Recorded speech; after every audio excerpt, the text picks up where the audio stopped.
Innovacom, simplement facile. Bonjour, dans cette vidéo on va voir comment créer et consulter un bon de commande pour fournisseur, comment le mettre en attente et en faire des copies et aussi comment le convertir en un bon d'entrée. Enfin, on va parler du bon de commande pour d'autres achats et faire un exemple.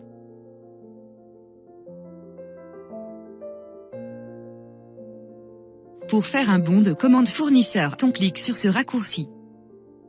Ou bien on choisit l'option Nouveau bon de commande marchandises à partir du menu commercial. Le fournisseur peut être saisi directement. Ou bien on le recherche à partir du gestionnaire des fournisseurs. L'identification de l'article peut être faite en tapant sa désignation. Ou bien en saisissant sa référence. Nous recommandons d'utiliser les touches tabulation et entrée du clavier pour naviguer entre les cellules. En fait, c'est plus rapide que la souris. On peut aussi scanner le code-barre de l'article. Il est également possible de retrouver l'article en faisant une recherche par famille.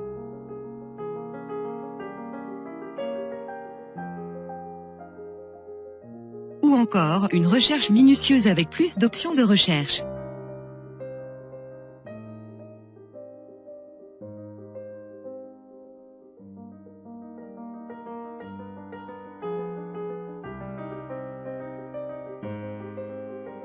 Enfin, on clique sur Valider pour imprimer le bon de commande.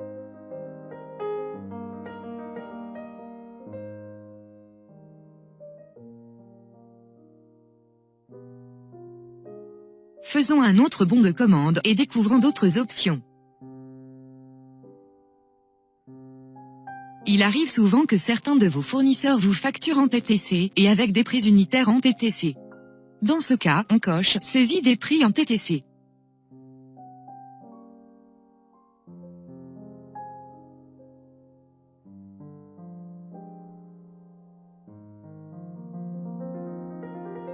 Il est possible de manipuler les lignes, par exemple en insérant une ligne.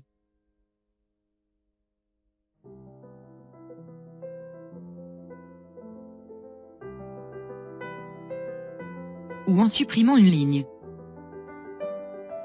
On peut même faire une permutation.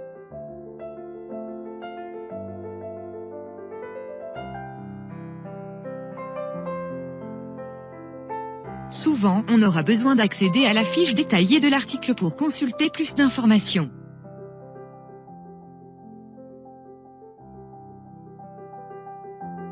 Ici, on saisit la date prévue de livraison. Nous vous recommandons de toujours introduire cette information pour pouvoir par la suite filtrer les bons de commande en retard de livraison.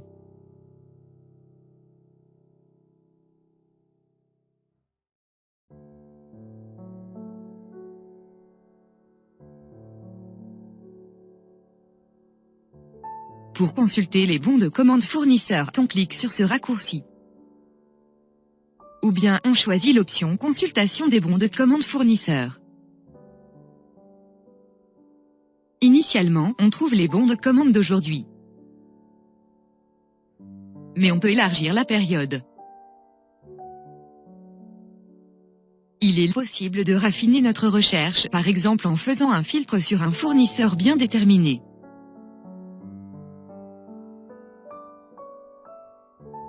Ici, on sélectionne les bons de commande non encore réceptionnés et dont la date prévue de réception est dans 2 jours au moins. En fait, ça nous permet d'anticiper et relancer les fournisseurs pour éviter les éventuels retards de réception.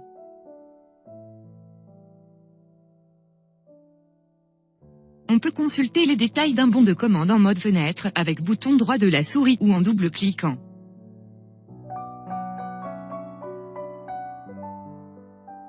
On peut également visualiser directement le bon d'entrée en mode impression.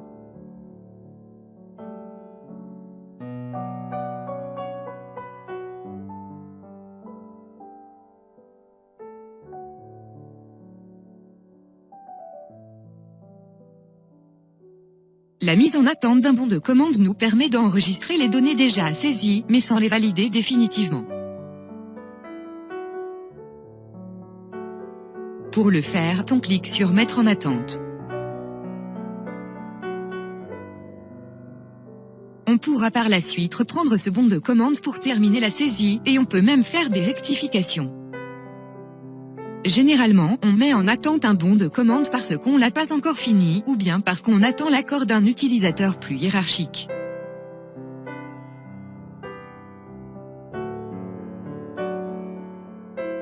Souvent, il y a des bons de commande répétitifs et qui se ressemblent. Pour gagner du temps, on peut copier un ancien bon de commande pour en faire un nouveau. Et c'est possible aussi de rectifier certaines données.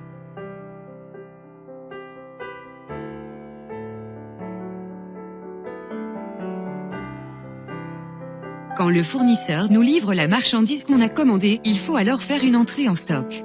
Afin d'éviter de refaire encore une fois la saisie des articles, il est possible de convertir le bon de commande en un bon d'entrée.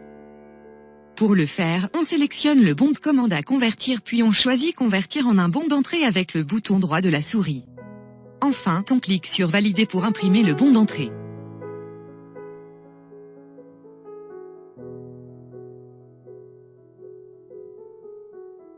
Les bons de commande qu'on a déjà vus concernent les articles vendables et les matières premières. Ces articles sont déjà enregistrés dans notre base de données. Mais parfois, on a besoin de préparer des bons de commande pour d'autres achats tels que les immobilisations, les outils de travail et les services. Pour le faire, on clique sur Nouveau bon de commande autres achats à partir du menu commercial.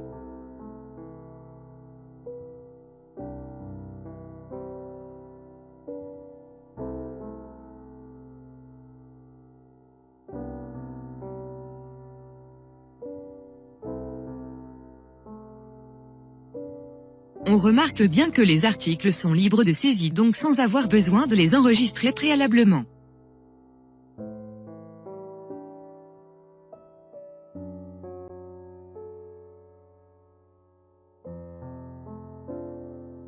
Merci pour votre attention.